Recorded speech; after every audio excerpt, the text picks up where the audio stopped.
What up, this is the NME, coming to you live from my home studio in the Hamptons.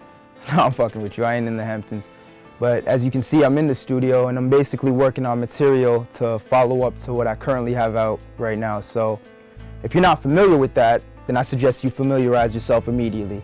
You know, because I don't mean to brag, but my flow's pretty fucking incredible. Toronto, Canada.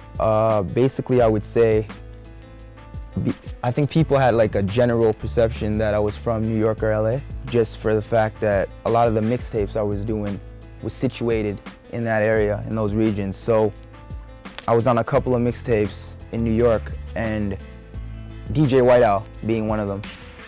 Me being on that mixtape, I think that automatically made people think like, okay, this kid's from New York, because the fact that he's a notorious New York mixtape DJ, you know? So I'm not mad at that. That was just the general perception. But for people that don't know about me, I'm from Toronto. So when did you decide to pursue music as a profession? I would have to say 2 days ago. No, I'm joking. When I was 17, you know, I think I would have to, if I had to look back, yeah, when I was 17, during high school times. So basically, you know, I started at a young age, so I just kept doing it consistently, you know, growing within my craft or whatnot. And I wouldn't say that, you know, I just wanted to rap for no reason and then decided. I just felt like doing it so consistent on a consistent basis and just wanting to learn and like show growth and be lyrical and whatnot. At a young age, I would just say I made that decision. I ultimately felt like, you know, this is what I want to do with my life. So yeah, 17, yeah, accurate age.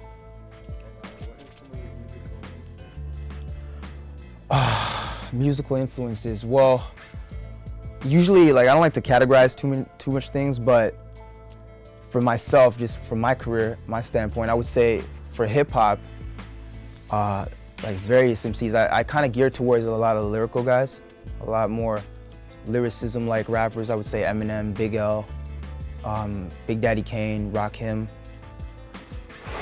Coogee Rap, like people like that, just to name a few, because I think they had more lyricism infused in their material as opposed to just more basic stuff. But I listen to people like Ice-T too, like, not saying that a person like Ice-T is basic, but I listen to a lot of the golden age rappers, probably, I would have to say. So that's from a hip hop standpoint. But in terms of music, I listen to everything, like from Marilyn Manson. I listen to a bit of Dolly Parton. That might strike people as odd, but you know, I listen to that. Neil Young, just various genres of music, and I think that plays into the beat aspect of what I do. You know, the rappers that I named play into me as a lyricist, but the different records, the Marilyn Manson, the Dolly Parton and things like that, that plays into the beats that go into my music, you know? So that's why a lot of my beats sound more musical, you know, than just like generic hip hop or whatnot. So there's some of my influences. So how would you describe your sound? I would describe my sound as versatile. Like, I think a broad generalization would be versatile, because a lot of my records I try to do from like left field, you know? One will come from over here, and the next one comes from over there. So I would say that would be the main thing, is just a lot of versatility. But it can also be aggressive, you know? It can also be really blunt, depending on what I'm talking about. You know, I like to do, I'm a rapper at heart, so lyrically, I would say if I want to do something on a lyrical level, then I'm gonna be more blunt, I'm gonna be a little more aggressive, I'm gonna use a lot of syllables, I'm gonna do so many things like more geared towards hip hop in a sense, you know. But if I'm doing something that's, I guess, a little more mainstream, a little more pop, then it might, I wouldn't say be softer, but it would be a little more mainstream and a little more, not what you see out right now, but danceable is a good word, more club-like. So I would describe it as just, overall, I would say versatile though. That'd be the main thing I would use to describe my sound. And how would you describe yourself as an artist? Man, I would say, me in terms of artists, it's more, I'm about the craft, you know, first. I would say the craft is big to me. Like, I wouldn't, some people go off of image first, you know, they put together lyrics or whatnot, not to diss anyone, but they just put together their rhymes and they don't really focus on the written aspect or perfecting it, then going into the booth, you know, they put on the image and then they leave the rhymes mediocre. So me, I'm more about, like, if you told me to pick, you can have the best lyrics and mediocre clothing, or okay lyrics and the best clothing you've ever seen. I would go with the lyrics, hands down. Like, that's what I would do, you know, because I'm just a perfectionist with the wording and everything that goes into my material. I want to make sure that when people hear it, they're like, okay, this guy didn't just start yesterday, you know, they look at it as, this guy's been putting work in for a long time, you know? It's not something that he just decided to get into. So people, I think, just from hearing it, can tell that there's a lot of experience and a lot of seasoning, you know, in my stuff. How would you describe your dirty music? I don't think you want me to answer that. I'm gonna keep it short on this one because I've touched on this in previous interviews. I would say Toronto's music scene,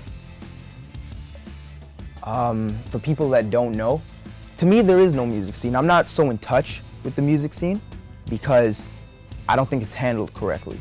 You know, if you, like the places I've been to, places like New York, Miami, it's like my first trip to Miami, being introduced to certain individuals, it felt like, yeah, it's my first time there, but I felt like I've known these people for so long. In hip hop, in Toronto, it's like you have this crew, that crew, and like there's a lot of animosity, ego. There's so much that goes into it, and I think that's what turned me off the most about it. So I can't tell you how it fully is, but I can tell you things I hear and from what I've seen, and it's not as solid as the other regions that my mixtapes, not mine, but the ones I've been featured on, you know, it's not as solid and it's not as, to me, taken seriously from, I think, the artist standpoint and from maybe a corporate level. You know, I think there's not enough that goes into it. So for me, it's just atrocious would be a good word. So what do people, you know what I'm saying, know why you should support music? You know, I'm not the type of person to sit and be like, oh, you should support it because of this, because I'm being real or I'm being, you know, whatever. My whole thing is, I think if I had to tell someone why they should support it, it's mainly because what I'm doing in my music, it's just me. You know, what I'm doing, I'm just doing what I know and I'm selling rap, you know? And when I say I'm selling rap, it's like I'm putting forth lyrics on record, you know? That's what I'm putting forth first. I'm selling lyrics. Like, I'm not here trying to sell you shoes, and there's nothing wrong with that, you know, people expanding, but what I'm doing, and I understand you can't only rap, but in terms of if you call yourself a rapper, I believe you should show and prove to a certain extent.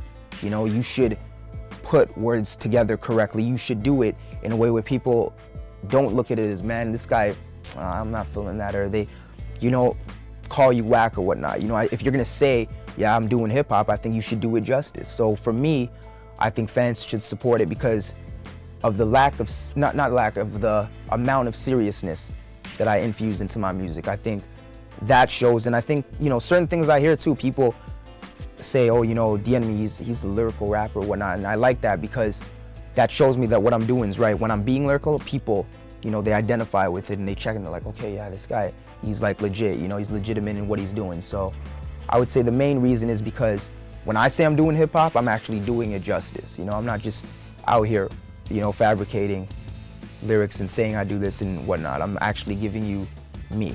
So I would say that's the main reason I would tell people to support my music.